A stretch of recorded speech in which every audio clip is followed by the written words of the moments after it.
Rebeca Céspedes, de la ANEP de Costa Rica. La ANEP es la Asociación Nacional de Empleados Públicos y Privados de Costa Rica.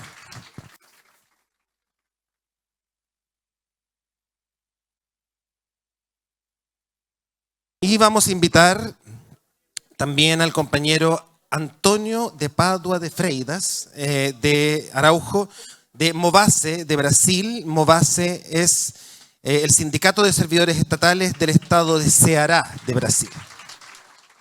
Antonio.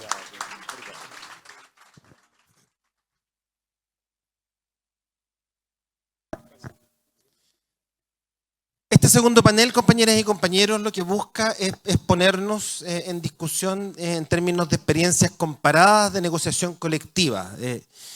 Tal como veíamos en la mañana, en las Américas estamos viviendo fenómenos muy similares de ataque al sindicalismo, de restricción del derecho a huelga, de presión sobre los derechos laborales y por tanto sobre nuestras organizaciones.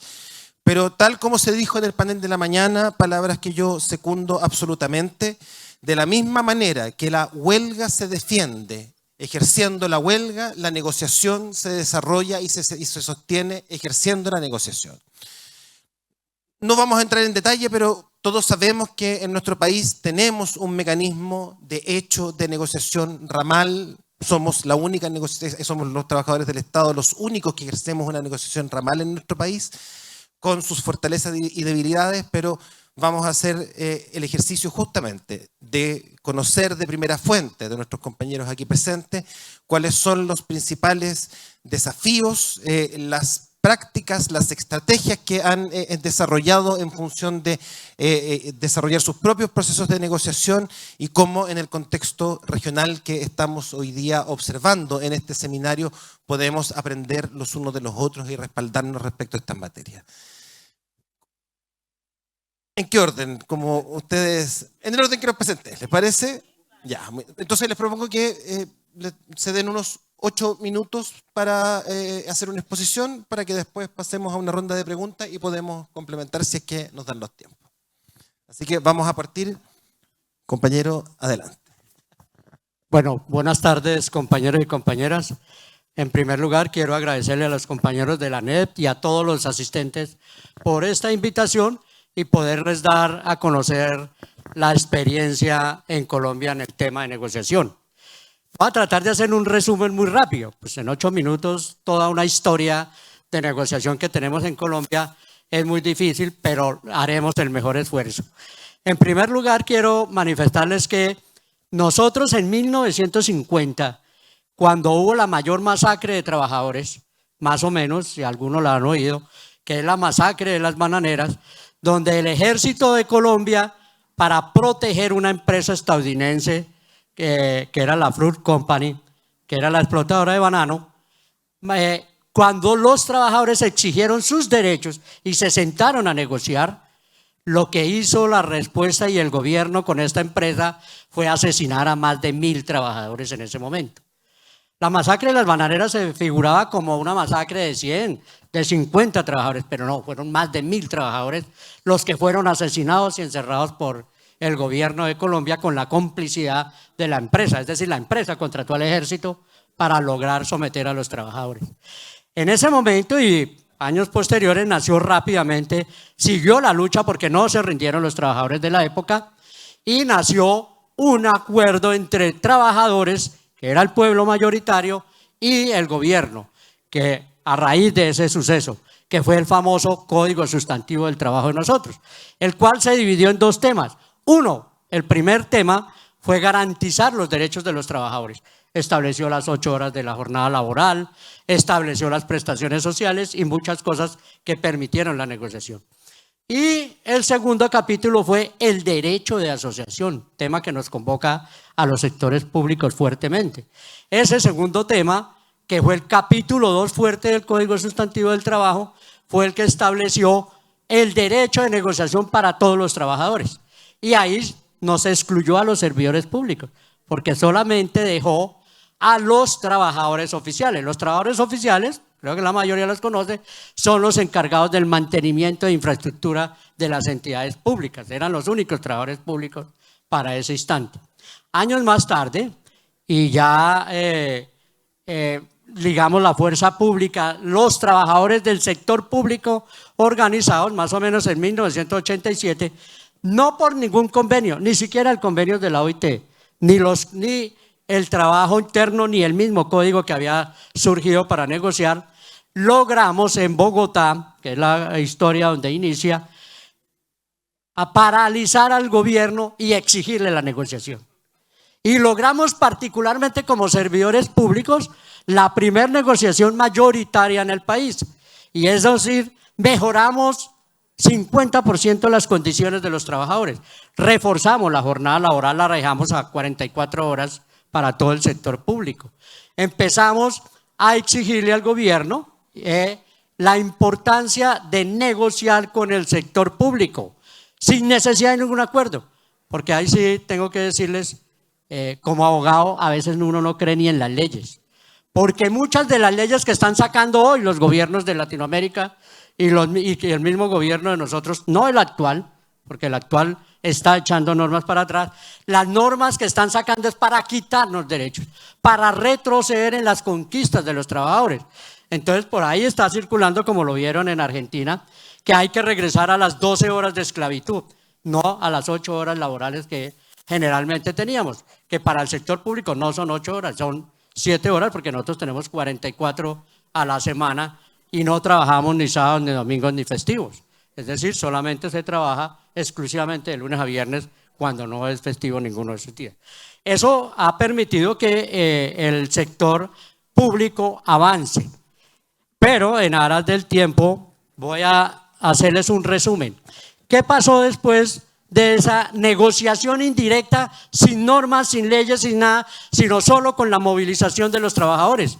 Sentar al gobierno, lograr unos acuerdos y casi que un alcalde se va para la cárcel por haber firmado un acuerdo con los trabajadores que él tenía que gobernar. Pero bueno, finalmente eso no fue la causa, se fue por otras causas de corrupción que no faltan los gobernantes corruptos en nuestros países y que permiten.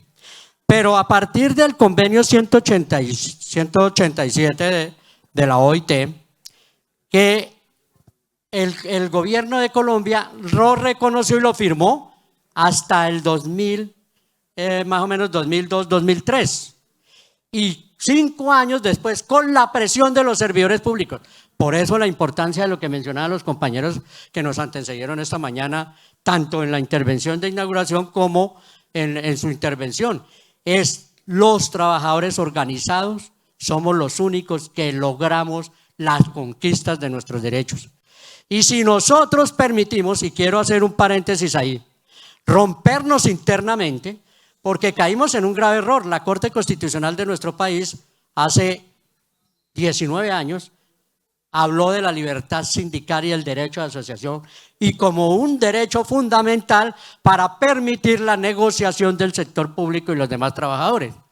Pero ahí caímos en un error, que dijo que además había libertad de asociación y que el Estado no podía intervenir absolutamente en eso. Hasta ahí estamos de acuerdo. El problema es que muchos trabajadores, con la libertad de asociación, se dividió. Y hoy en día, de 3 centrales obreras que habían, hoy tenemos 14 centrales obreras. De más o menos un promedio 100 sindicatos que habían organizados en todo el país, hoy tenemos más de 500 sindicatos. ¿Por qué? Porque muchos trabajadores dijeron, no estoy de acuerdo con esa junta directiva, no estoy de acuerdo con las decisiones que ustedes toman, y decidieron hacer su propio sindicato. Eso lo que hizo fue atomizar y dividir la lucha social, que ojalá los compañeros de Chile y los demás compañeros que hoy nos acompañan no lo permitamos. La libertad sindical y el derecho de asociación no es que cada quien haga un sindicato pequeño, es que usted se organice libremente para defender en conjunto con todos sus compañeros trabajadores los derechos laborales. Y ahí continuó con el tema de que con el convenio es el primer gobierno, que es uno de los errores que también nos quería pasar, ese ya autorizada por la OIT, autorizado el convenio y firmado y ratificado por Colombia, En el 2009 saca el gobierno que nosotros llamamos innombrable, que ya lo conocen quién es, que hizo muchos asesinatos, falsos positivos, don Uribe Vélez, para los que no saben, saca un decreto que es el 535. Ese decreto era reconocer el derecho de negociación para el sector público, para todos los trabajadores del sector público. Pero ¿qué hizo él con el adefesio? Interpretó la ley lo contrario. Y en lugar de ampliar el derecho de negociación, lo que hizo fue restringirlo a su máxima expresión, como lo llama el patrono.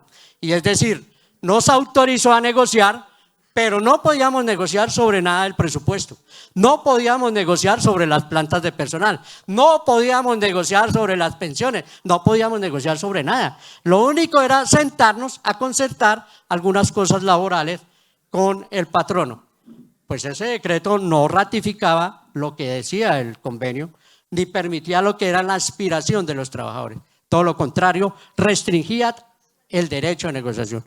Posteriormente, y seguimos los trabajadores públicos organizados en las tres centrales principales, que era la CUT, la CGT y la CTC, y ahí sacamos otro decreto que fue el decreto 160. Ese decreto amplió un poco más el margen de negociación, lo restringimos y ahí sucesivamente se sacaron, porque también ese decreto venía con adefesios y limitaciones.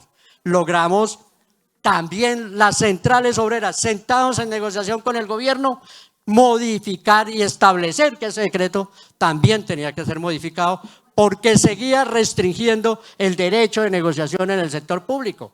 Ya permitía más negociación, ya se podía hablar un poco del presupuesto, de las plantas de personal, de las prestaciones de los trabajadores, pero aún seguía siendo restringido, y es que quedaba al libre albedrío del gobernante permitir o no la negociación, aceptarla o no, le dio ese poder.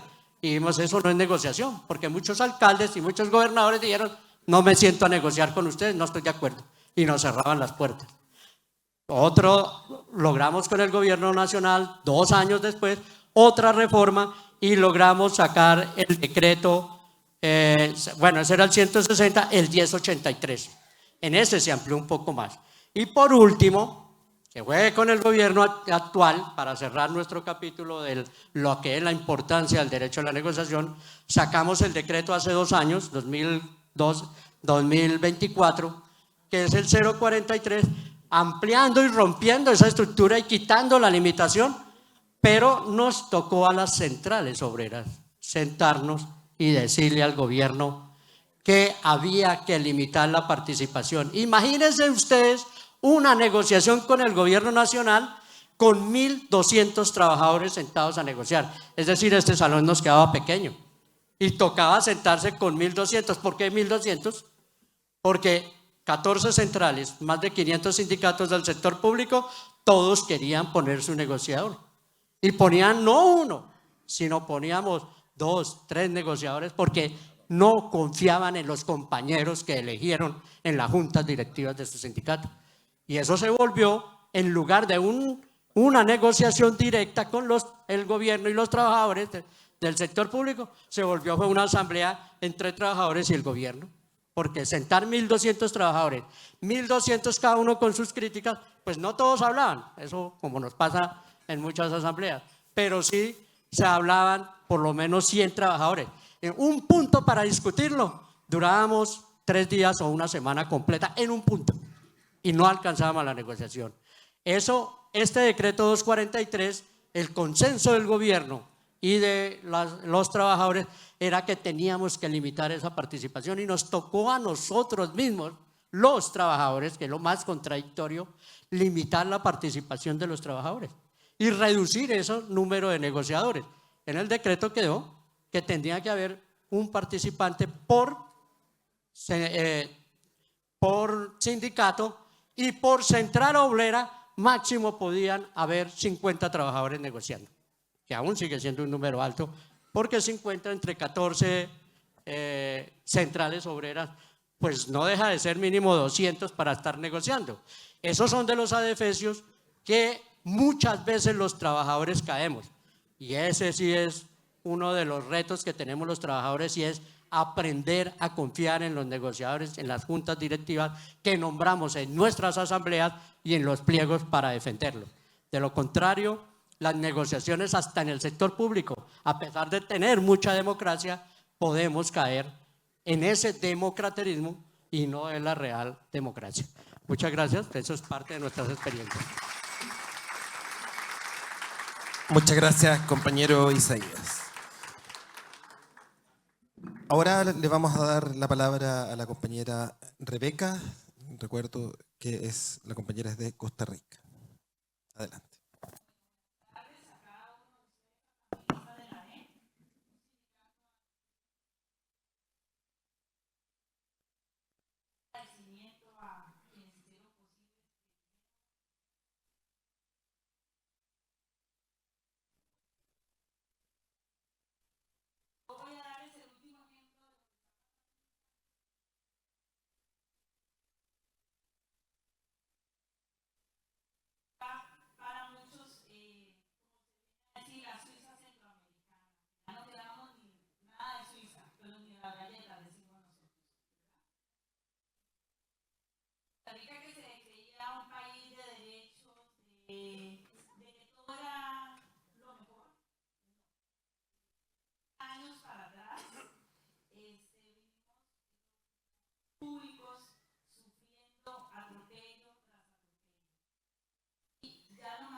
Cuando el presidente de turno dijo que los empleados públicos éramos los culpables del déficit fiscal que había en el país.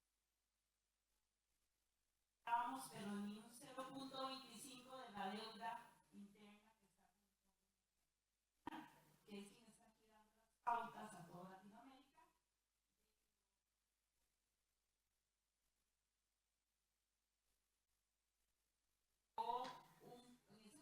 Un proyecto de ley que se llamaba la Ley del Fortalecimiento de las Finanzas Públicas, y la sorpresa para nosotros es que nada era económico, todo eran los derechos de los trabajadores. En Costa Rica la negociación se da a través del gobierno central, con llamadas convenciones colectivas, y se da también a nivel de instituciones autónomas, que es la Caja Costarricense del Seguro Social, municipalidades y universidades públicas. Esta ley venía a quitarnos los derechos a anualidades, a cesantías. Nos quedamos sorprendidos porque no representamos nada de la deuda que tiene, que ahora un niño antes de nacer ya tiene deuda juega de 3 meses con los educadores. La ley se aprobó, desgraciadamente se aprobó, el Congreso no escuchó, el presidente no escuchó, y se nos sacaron muchos derechos. Mi sindicato presentó una acción ante la Sala Constitucional de nuestro país, aprobó la ley y pedía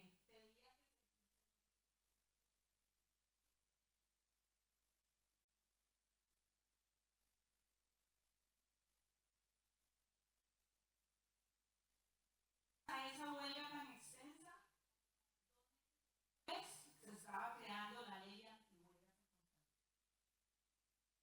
Pararon casi que todos los servicios públicos esenciales. Nuestro sindicato y todavía estamos yendo a huelgas. No la han resuelto, pero si la acción vino a suspender el efecto. Hacemos la huelga, seguimos en huelgas, la hacemos, levantan la lista, todo una orden de que no pueden ejecutar hasta tanto la Sala Constitucional. Dejaron abiertas esas dos posibilidades, nos crearon otra ley, la ley marco público, que vino a cerrar todo lo que había dejado abierta en las otras dos leyes y se implementó. Para sorpresa de nosotros, este año, en el 2025, ya tenemos sobre la primera acción a la la ley 9635, ¿a quiénes? A los que teníamos convenciones colectivas. Ante la negociación política. Eran los derechos siempre y cuando tuviéramos nuestras convenciones vigentes, homologadas por el Ministerio de Trabajo, ¿verdad? Porque se sienta el sindicato, se sienta la parte empleadora y el Ministerio de Trabajo da la homologación. Entonces, claro, los tribunales, la Sala Constitucional, es decir, que se daban los derechos y había que hacerse pago retroactivo desde el 2018 las convenciones vigentes o negociaciones que habían paralizado en ese momento. Nos habían prohibido negociar cruces salariales.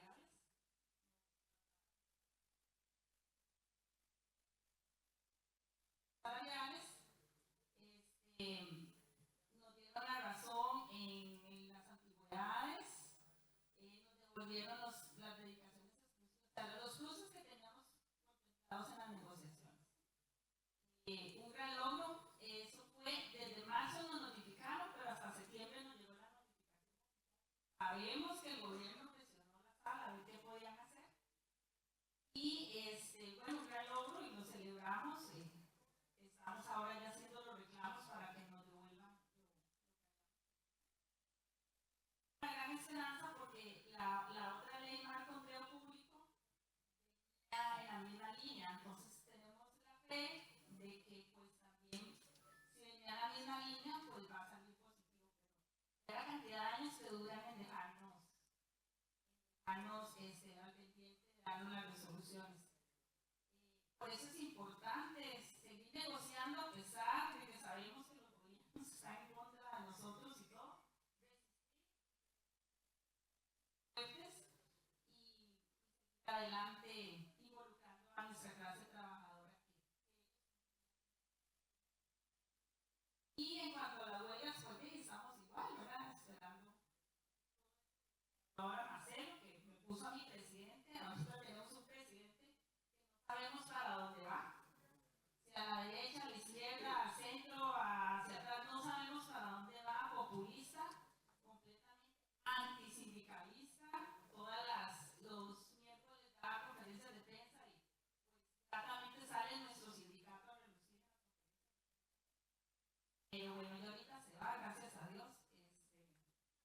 Y esperamos pues que venga alguien que por lo menos nos escuche, porque es que ni siquiera nos deja llegar a donde él oye que los sindicatos están organizándose, nos tira la policía de una. Darlos a ustedes que sigan luchando el camino, pero no debemos de aflojar y seguir adelante por quienes confían en nosotros.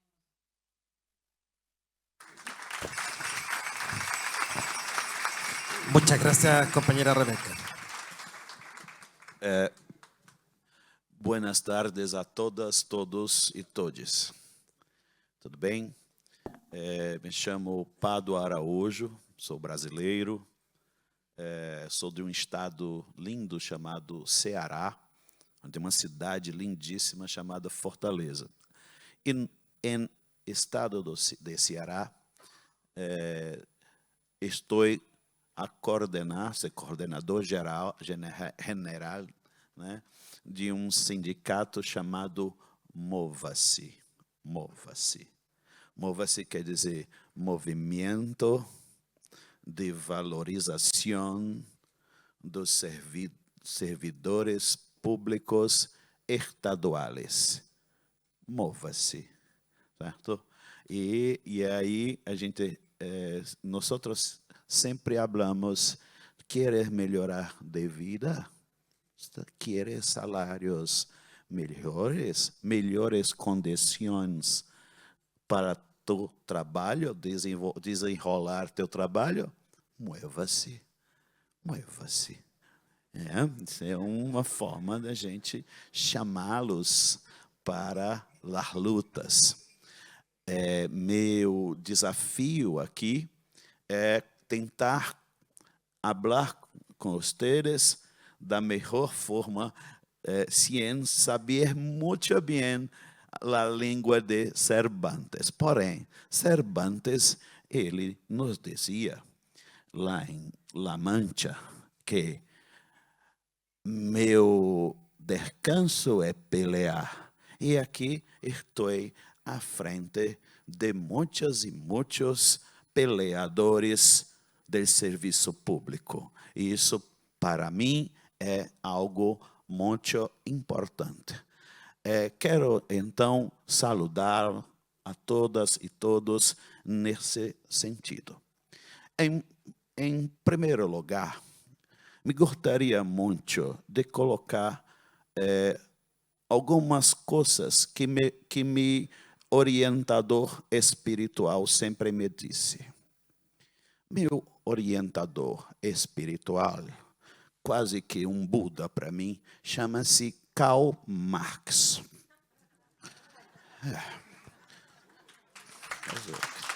Ele me orienta. Quando eu tenho dificuldades de entender as coisas, me busca o manifesto do Partido Comunista. E lá eu vou buscar alguma coisa, lá os Grundrisens, lá, não sei lá, vamos discutir Marx, que isso é importante.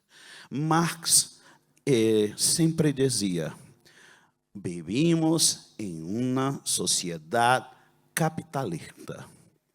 O capitalismo é uma sociedade baseada na produção e distribuição de mercancias e serviços.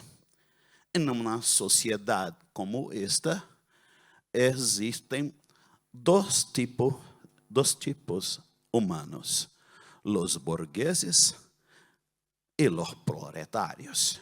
É preciso retomar essa situação antes da gente começar com nossa conversa. Porque muitos hoje, né, na sociedade, muitos trabalhadores estão equivocados. Entrou com muita força no Brasil, em toda a América Latina, em todo o mundo, uma falácia chamada empreendedorismo. Então, o cidadão não é mais trabalhador, é empreendedor. E ele acha que botou uma pipoca, uma pipoqueira, sei lá, uma panderia, uma sorveteria, e agora ele vai se tornar burguês. Mudou de classe social porque não tem mais CNPJ, é dono de empresa, né? Mas qual é a tua empresa? Eu tenho uma empresa que faz gelo. Muito bem, o burguês adora gelo para tomar com uísque. É maravilhoso, né? Então, tu é trabalhador. Aliás, tu és um trabalhador precarizado. Pior ainda. Bem, onde eu quero chegar? Nesta sociedade capitalista em que vivimos, essa sociedade dividida em classes sociais, a burguesia sempre visou extrair o máximo de lucro sobre o tempo de trabalho de los trabalhadores. Isso sempre será assim, segundo o meu orientador espiritual, nas minhas conversas com ele, né? No meu templo, conversando com ele, né? Bem, onde eu chego? Bem, as negociações coletivas dos trabalhadores, seja com empresas públicas, seja com o Estado, estão completamente permeadas pela relação patrão-empregado e por algo muito importante. A burguesia deseja se apropriar do orçamento público. E é importante nós dizer isso sempre. aliás, deveria ser o manto de todos nós peleadores. A burguesia, todo dia, acordou, vai escovar o dente. A burguesia deseja se apropriar do recurso do orçamento público. Quem vai atrapalhar o caminho da burguesia? Quem? Nós incomodamos a burguesia. Sim, muito. Por quê? Porque nós estamos disputando o mesmo orçamento público para transformá-lo em benefício para os trabalhadores que estão em serviços públicos. Bem, então, me vai uma última pergunta que vai mexer com a cabeça de vocês. Qual a diferença do governo Boric, do governo Petro, do governo Lula e do governo Milei? Calma, ou do Trump? Calma. Antes de jogar sorvete em mim e pipoca. Qual a diferença? Olha, vamos aqui. Lula conseguiu fazer a revolução? Alguém pode me dizer? Boric conseguiu? Petro conseguiu? Muito bem. Parabéns. Não conseguiu transformar o fundamento mais importante da sociedade, que é a sociedade capitalista. E o meu orientador espiritual dizia muito isso. O Estado é comitê político da burguesia. Nunca leram isso? Não é? O próprio Marx era contra a construção de um Estado, porque ele colocava, só um segundo, o Estado é um comitê, ainda não sei mexer nisso, benza a Deus, é o comitê político da burguesia. Ou seja, tanto faz ser Trump, Lula, Petro, Boric. Quem ainda será os donos do poder serão os burgueses. E é lógico que nós temos muitas expectativas no governo do Boric, do Lula. Sim, claro, nós lutamos para colocar Lula no poder. Mas não podemos esperar que basta ganhar uma eleição que as coisas vão mudar. Não, queridos. Precisamos continuar nas ruas e precisamos acordar e todo dia dizer para nós mesmos: a burguesia necessita dominar o orçamento público. Porque se você compreende isso, se você consegue compreender esta realidade, fica mais fácil dizer: eu vou para a luta, porque não podemos esperar que aqueles que nós elegemos vá transformar na nossa realidade. Não vai. Porque os donos do poder são sempre os burgueses. E enquanto não conseguimos transformar a realidade através de uma revolução, não teremos nenhuma mudança para os trabalhadores. Então, o meu recado, minha mensagem é: continuemos na luta, pois somente a luta transforma a realidade. Aliás, quando a gente fala isso, a gente diz: lá em Fortaleza, no estado do Ceará, onde tem luta, mueva-se. É isso. Muchas gracias, compañero Antonio. Bueno, compañeras, compañeros, hemos escuchado a nuestros tres panelistas, como ustedes pueden ver, con problemáticas y descripciones similares, con realidades y modelos bien distintos. Les propongo que abramos una ronda de preguntas para nuestros panelistas. Vamos a poner en las pantallas un tiempo para esas preguntas. Yuri, ¿sí? Sí. Para las preguntas, 30 segundos para preguntar, ¿un minuto? Un minuto. Con un minuto estamos. Entonces, compañeras, compañeros, hagamos una ronda de unas 3, 4 preguntas primero y ahí le damos paso a los panelistas. ¿Quiénes quieren intervenir? Compañero Rodrigo, aquí adelante. ¿Y quién más se inscribe?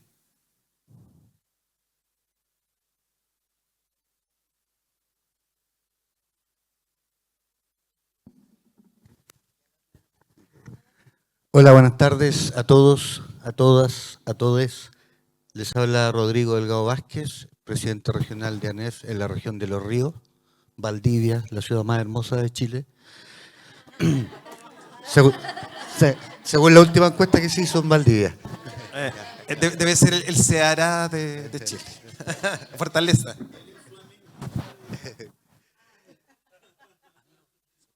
Ya. Bueno, un poco viendo la realidad y escuchando lo que se habló en la mañana, lo que escuchamos de la excelente exposición de ustedes tres, me quedo también con su mensaje, compañeros. El que no se mueve no puede pedir del día de mañana. Más que nada, más que hacer una pregunta, yo quiero hacer un llamado a la reflexión latinoamericana, porque se están repitiendo estos mismos patrones donde se persigue al dirigente sindical, se manipula, se cuestiona la labor de nosotros, particularmente los dirigentes sindicales del sector público, se cuestiona un sector político que ya viene arrastrando del norte hacia acá, cuestiona nuestra labor como funcionarios públicos. Hay un sector, no hay que desconocerlo, hay un sector político que dice que nosotros somos grasa del Estado, que sobramos, cuando la realidad nuestra, que recorremos los servicios en regiones, por eso hay que darle relevancia también a las regiones, compañeras y compañeros. Nosotros que recorremos los servicios en cada región, en parte donde el sector es súper difícil llegar, vemos que falta recurso humano, falta infraestructura, falta equipos tecnológicos para que nosotros le podamos dar la mejor atención a los usuarios. Y nosotros, nuestra labor y nuestro deber y nuestra vocación es atender a nuestra gente. Y cuando nosotros paralizamos es porque vemos que no tenemos las condiciones para atender a nuestra gente. Entonces esta reflexión es, ¿cómo lo hacemos latinoamericanamente hablando? Mire lo que estoy diciendo, de parar esta persecución histórica hacia los dirigentes, pero me llama particularmente la atención que va asociado solamente al sector público. Eso. Gracias, Rodrigo. ¿Había alguien inscrito por acá que levante la mano para que puedan llevarle? Ahí está. El micrófono y... Sí, ahí también. Primero acá, después acá.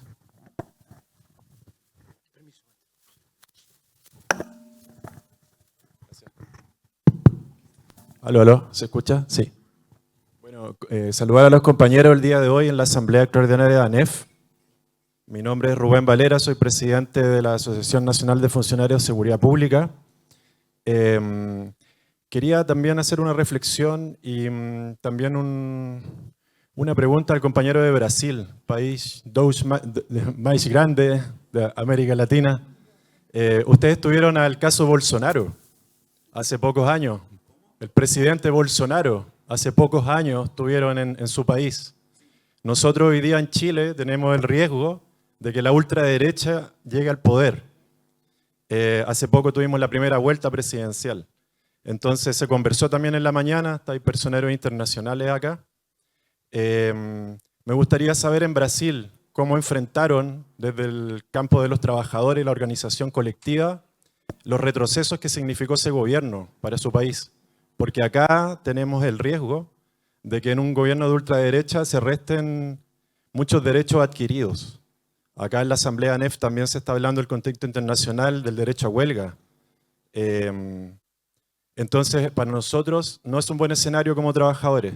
Sería bueno también tener aquí al compañero de Brasil que nos pueda explicar y exponer cómo estuvieron los trabajadores en ese gobierno, cómo fue la organización, aprendizajes y también recomendaciones, porque hace tiempo que en Chile tuvimos dos gobiernos de derecha, Piñera 1 y Piñera 2, pero la ultraderecha no es algo que se ha vivido, excepto en los tiempos de dictadura, en Pinochet. Entonces, y eso sí que fue un retroceso para los trabajadores y para el mundo sindical. Así que creo que es importante ahí aprovechar la experiencia. Muchas gracias, Rubén. Vamos con Javier aquí y después vamos allá para que el micrófono no circule tanto. Javier, acá.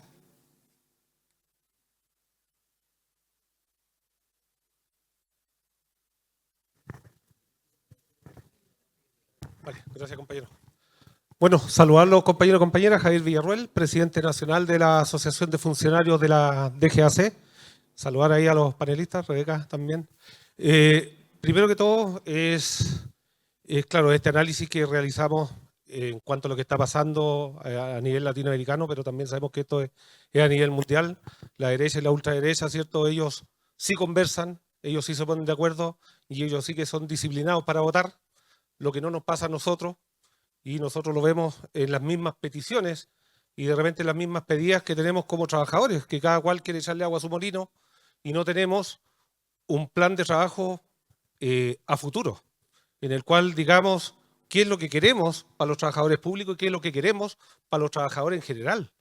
Porque claro, como asociación nosotros podemos ir a pelear y ver las condiciones de nuestros compañeros y compañeras, pero tampoco conocemos la realidad que está viviendo el otro compañero o nuestra compañera en otro servicio y uno lo entiende, pero sabemos que hay servicios públicos que están más postergados que otros, otras compañeras y compañeras que están más postergados y otros mejor.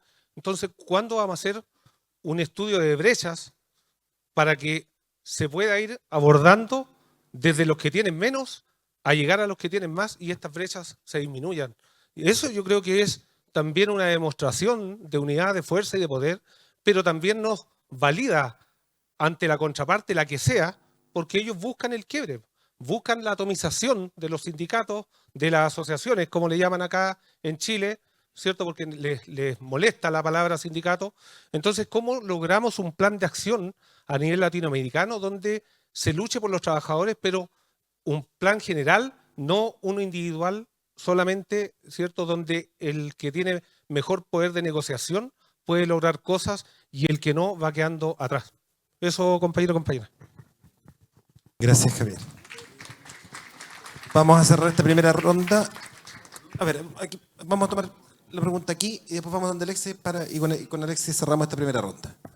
Ya, bien, muchas gracias, compañeros y compañeras, saludarlos. Mi nombre es José Manuel Salgado, soy dirigente nacional de Andime. No voy a ahondar en lo mismo que ya se ha dicho, porque está claro que la derecha es una amenaza y está claro que cada vez los funcionarios públicos vamos perdiendo las herramientas reales que nos permiten defendernos frente a cualquier situación que perjudica la función pública. Yo pienso y soy un convencido de que la herramienta que tenemos los trabajadores es la unidad. Clotario Bles, que es una de nuestras grandes figuras, él siempre lo mencionaba. Por lo tanto, la pregunta en concreto es, ¿qué podemos hacer justamente para fortalecer la unidad de la función pública, la unidad de las instituciones, la unidad de los gremios, la unidad de las organizaciones de trabajadores? Porque en la medida en que los trabajadores estemos unidos y podamos defendernos justamente utilizando como herramienta esta unidad, nos podemos enfrentar a cualquier amenaza. Sin embargo, cada uno de nosotros, nuestras distintas asociaciones, vemos que muchas veces estamos internamente enfrascados en peleas, internamente nos hacemos zancadillas e internamente nos vamos debilitando. Por lo tanto, me gustaría conocer la realidad de otros países respecto de cómo han podido trabajar la unidad interna como la gran herramienta que tenemos hoy en día para defender la función pública. Muchas gracias. Muchas gracias, José Manuel. Y ahora sí, con Alexis, cerramos esta primera ronda.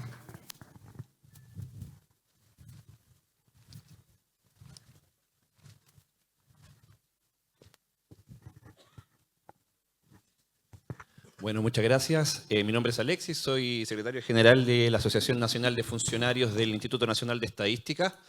Los saludo a todos, particularmente a nuestros compañeros del extranjero. Muy de la mano de las últimas dos preguntas y aprovechando la presencia, ¿cierto?, de los representantes internacionales, reprimiéndome mucho de opinar, pero dando un poquito de contexto sobre la relación que se tiene de los trabajadores del Estado con los trabajadores del mundo privado. Conocer esa experiencia en los países de origen, ¿cierto? Cómo se vinculan las organizaciones de trabajadores del Estado con el resto de los sindicatos, ¿cierto?, de trabajadores privados. Y lo digo a propósito de los contextos que se han ido dibujando, porque finalmente el desprestigio que se quiere instalar a través del, comillas, la narrativa actual de este reflujo fascistoide, en que los trabajadores del Estado somos grasa o somos lacra, se instala en la cabeza y en los discursos de los trabajadores del sector público, del sector privado. Entonces, finalmente, el arte de la política, decía uno de mis profesores en la facultad, es hacer que las luchas verticales se transformen en luchas horizontales y nos terminamos enfrentando trabajadores contra trabajadores. Entonces, claro, nosotros estamos aquí porque representamos a un gremio, somos un sector de la clase trabajadora que somos los trabajadores del Estado. Sin embargo, estamos llenos de desafíos de vinculación con el resto de los trabajadores. Y ahí es conocer la experiencia de los países que representan nuestros panelistas. Eso. Muchas gracias, Alex.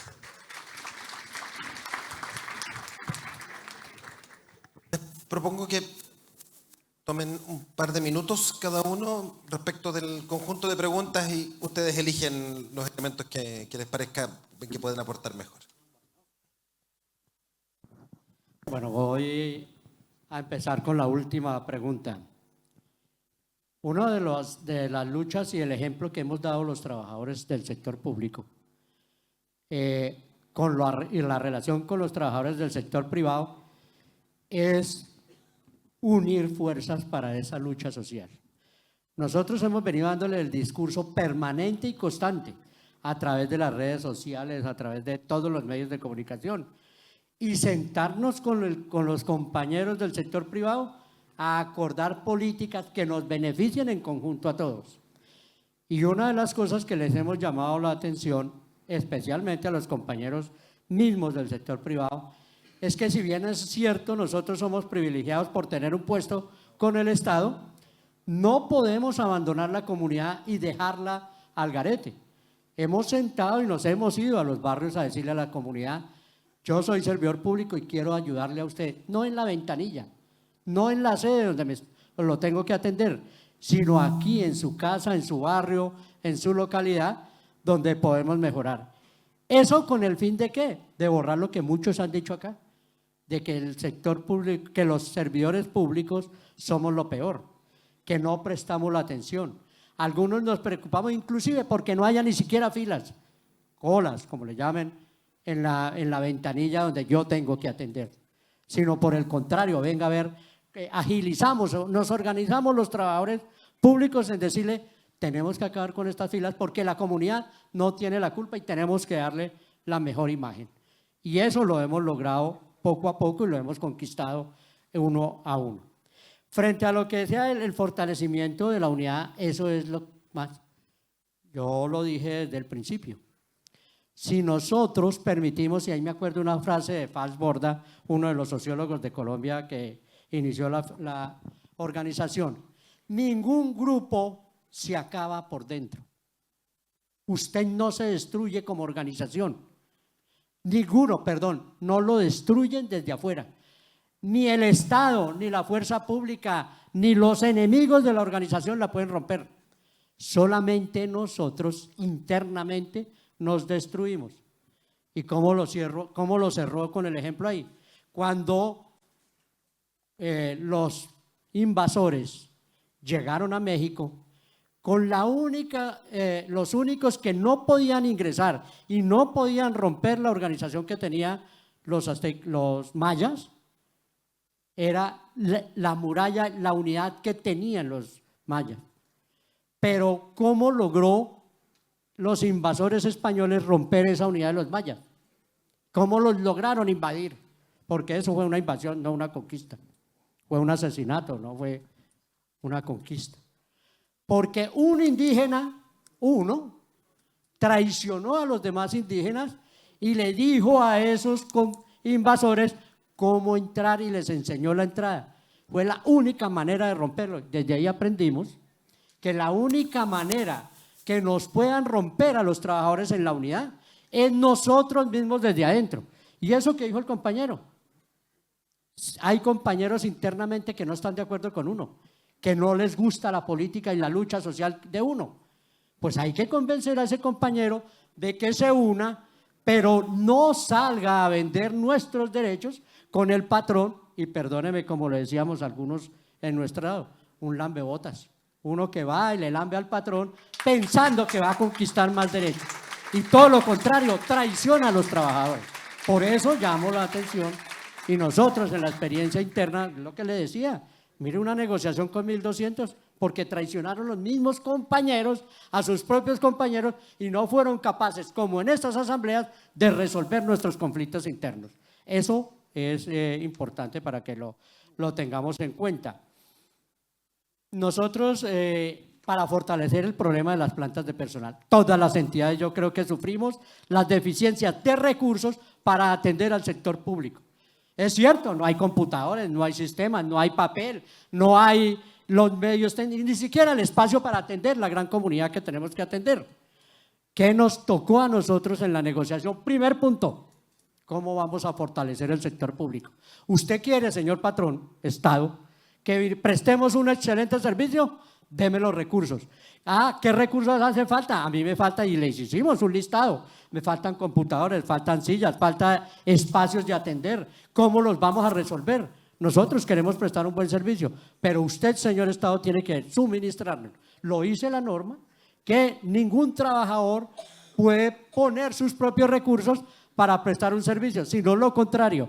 El patrono es el que tiene que suministrar los recursos para negociar. Y así nos tocó en varias zonas del país sentar a cada uno de los gobernantes y alcaldes y presidentes, porque desde el presidente lo sentamos, a decirle: tiene que mejorar la infraestructura de todo el Estado para nosotros prestar el mejor servicio. Y quedó como punto. Y cada vez que nos dicen que usted está prestando un mal servicio, yo le saco el listado: usted no suministró el computador, usted no suministró el papel, usted bloqueó los medios de comunicación, usted, y le devolvemos la frase.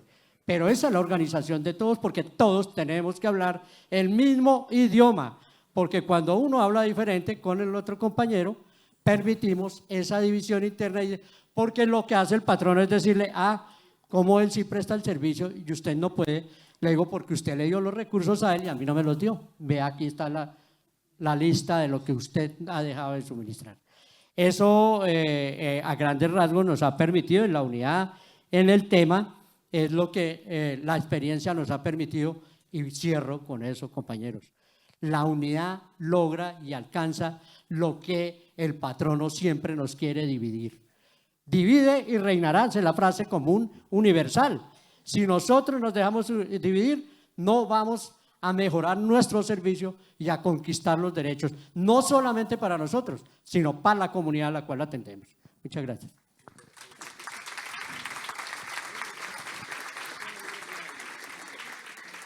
Compañera Rebeca, por favor. Bueno, ya el compañero casi que dijo todo lo que tenía uno en mente. Divide y vencerás es la palabra. El compañero lo dijo. Los políticos están organizados, los empleadores están organizados, los alcaldes, los gobernadores. Ellos están juntos, unidos y no discuten. ¿Quiénes discutimos?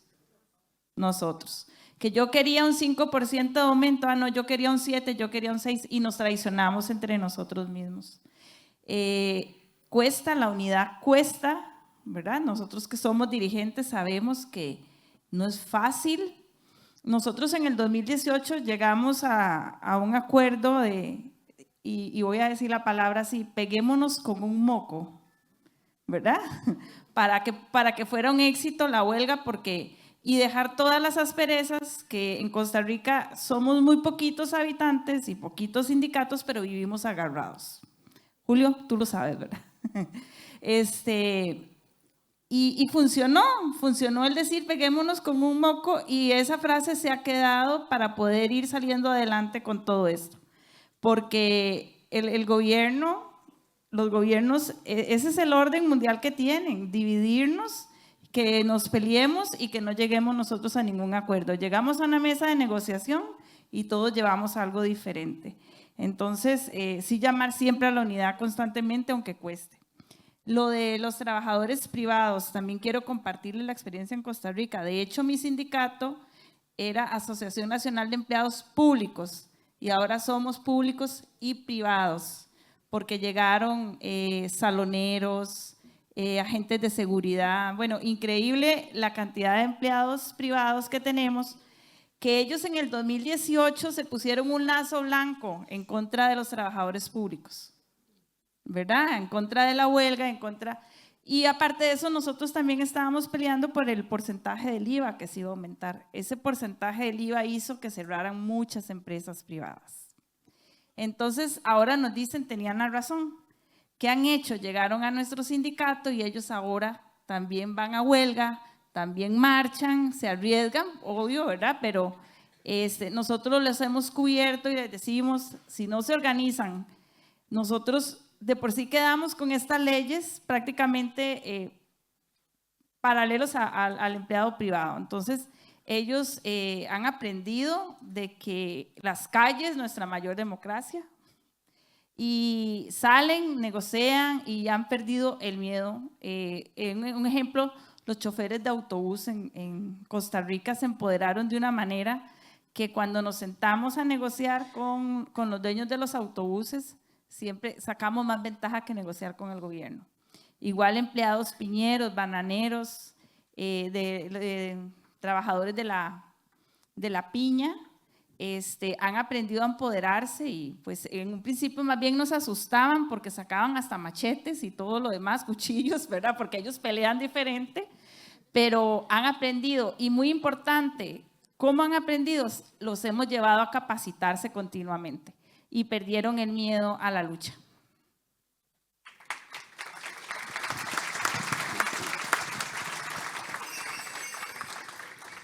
Terminamos compartilhando o mesmo microfone, já começou a melhorar, né? Já começou as melhoras. Fortaleza tem Brites e Lutero também, viu? Todos de Rosário, viu? Joga muito. Agora Lutero também.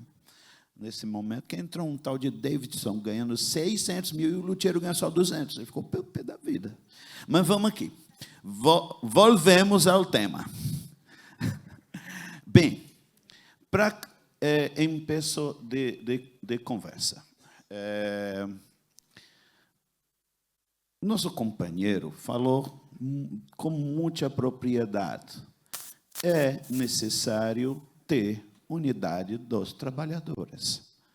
Mas solamente a unidade dos trabalhadores não resolve o problema. Porque, em minha opinião, é assim. Eu vou falar um minuto de minha biografia. Aos 16 anos, eu fui abduzido e adotado pelos comunistas. Os comunistas tomaram de conta da minha vida. E eles... E é uma seita, uma religião. E é uma religião que dizia assim: camarada, quando vier a revolução, esse seu comportamento está errado. Vamos julgar, vamos fazer isso. Camarada, vamos fazer rodas de leitura. Então tinha rodas para ler Marx.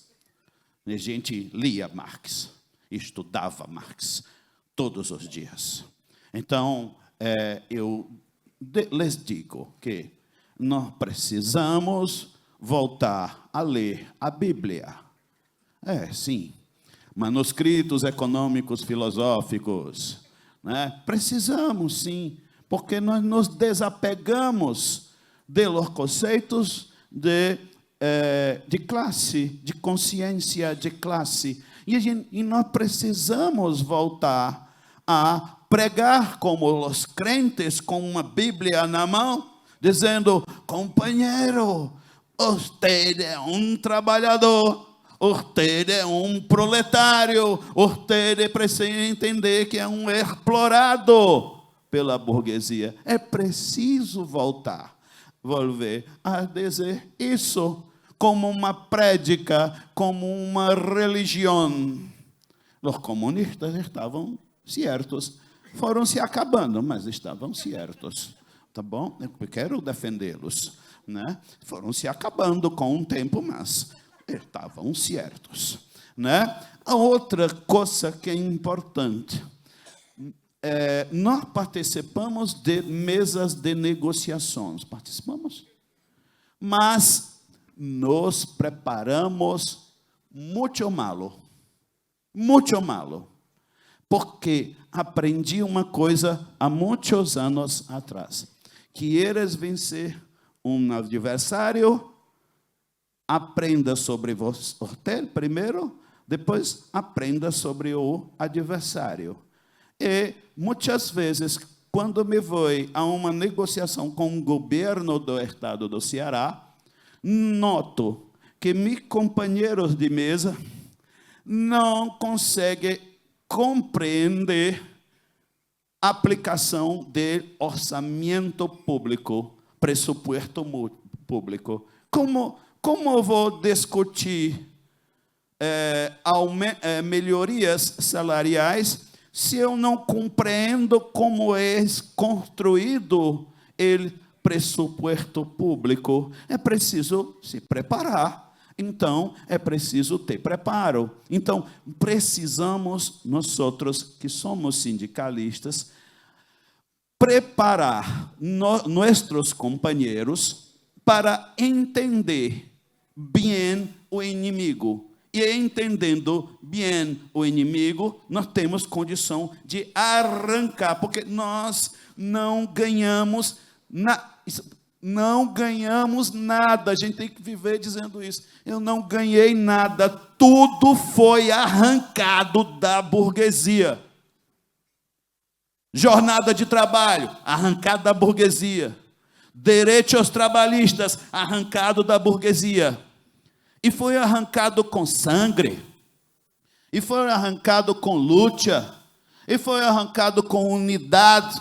E foi arrancado com conhecimento. É preciso preparar as pessoas que fazem parte das mesas de negociação. Porque uma das coisas que eu entendo em qualquer governo, tá? Olha, eu negocio com o governo do PT, tá bom? E aí eu vou descobrindo onde é que está os grandes problemas ali para poder arrancar dele. Bom, acabo que consigo arrancar alguma coisa. Por exemplo, há 2 semanas estava na mesa de negociações. Essa mesa de um lado, uma banca de trabalhadores, da outra, os secretários de finanças, administração, planejamento, procurador-geral do Estado. Então, vamos lá, ali, né, debatendo, quando o secretário de finanças disse: 7,74% é muito. Nessa hora, me desculpe, eu perdi um pouco a minha educação, né? Saquei um gráfico do Instituto DIEESE, que é um instituto que acompanha a economia do país todo, né? E estava lá: o governo Hermano de Freitas é o que mais aumentou a dívida ativa do estado do Ceará. Significa o quê? Que há 14 anos atrás, o governo permitia uma dívida ativa de 800 milhões de reais. Muito bem. Então, eu fui fazendo o gráfico. até o último governo antes da entrada de Elmano de Freitas, que dizia que era 1 bilhão e 400 milhões de reais de dívida ativa, que significa o quê? Perdão por dívidas de empresários. Tá? Muito bem. O ano de 2026, o estado do Ceará, a dívida ativa pulou para 5 bilhões 568 milhões de reais. Então eu falei isso para o secretário de Finanças e disse: eu não quero pagar a conta do empresário. Dê seu jeito, porque eu vou denunciar para todo mundo que o governo Elmano de Freitas é o que mais está ajudando a burguesia. E nós estamos frente a uma eleição. Nós estamos bem pertinho da eleição ano que vem. Aí ele disse: calma, companheiro, o finanças, vamos dialogar mais, entendeu? Porque depois de uma pancada, ele tem dados para expor as tripas do governo. Então, é melhor não brincar muito com esse trabalhador. Então, quanto mais nos apropriamos das informações do orçamento público, mais fortes somos para negociar. Temos que preparar. Para terminar, Bolsonaro. O companheiro da Seguridade Pública, está aí ainda? Muito bem. Ele me fez uma pergunta muito boa.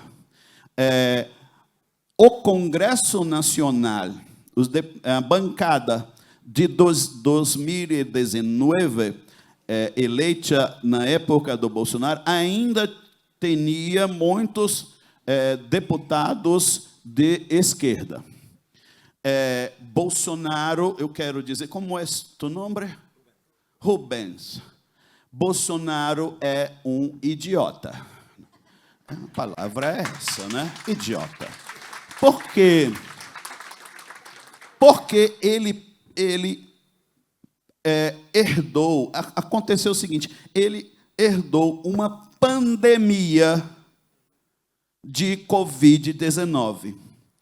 Qualquer presidente mais inteligente teria dito: vamos nos unir, vamos para o isolamento, vamos atender aos ditames da OIT, vamos comprar vacina e logo sairemos desta pandemia. Não.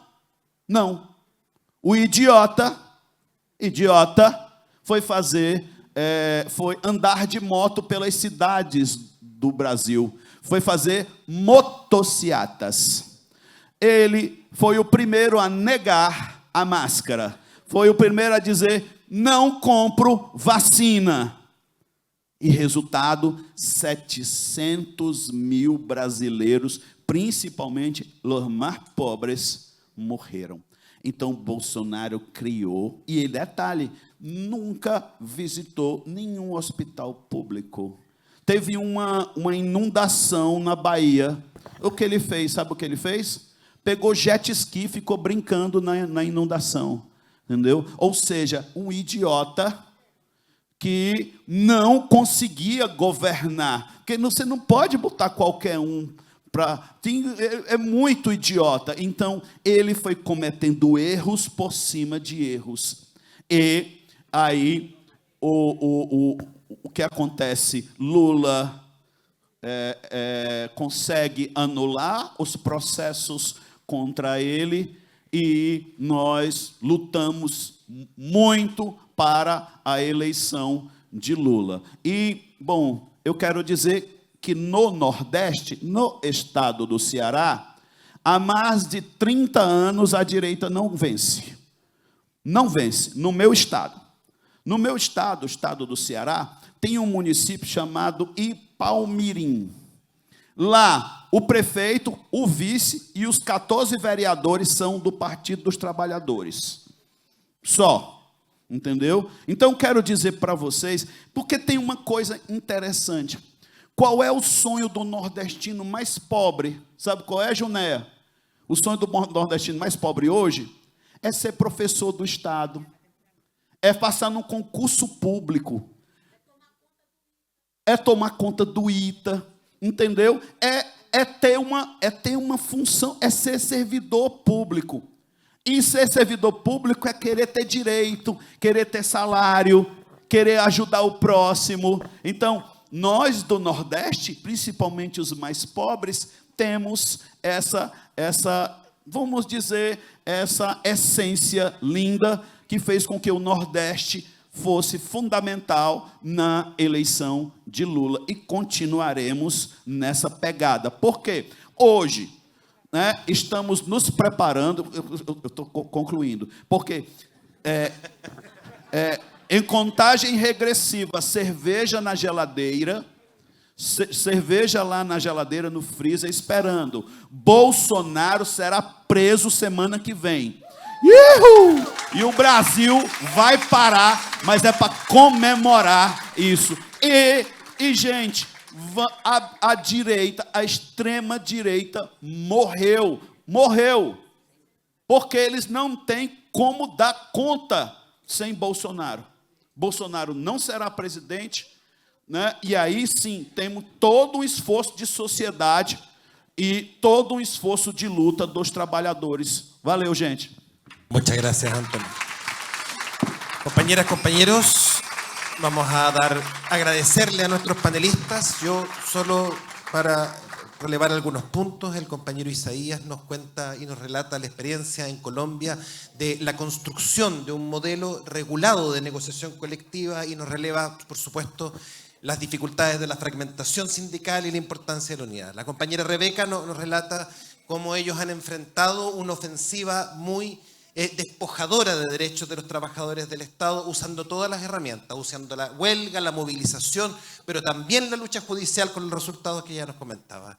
Y el compañero Antonio nos cuenta respecto de cómo tenemos que volver a las matrices fundadoras del sindicalismo, y yo espero que el asesor espiritual de Antonio nos ilumine en esta asamblea.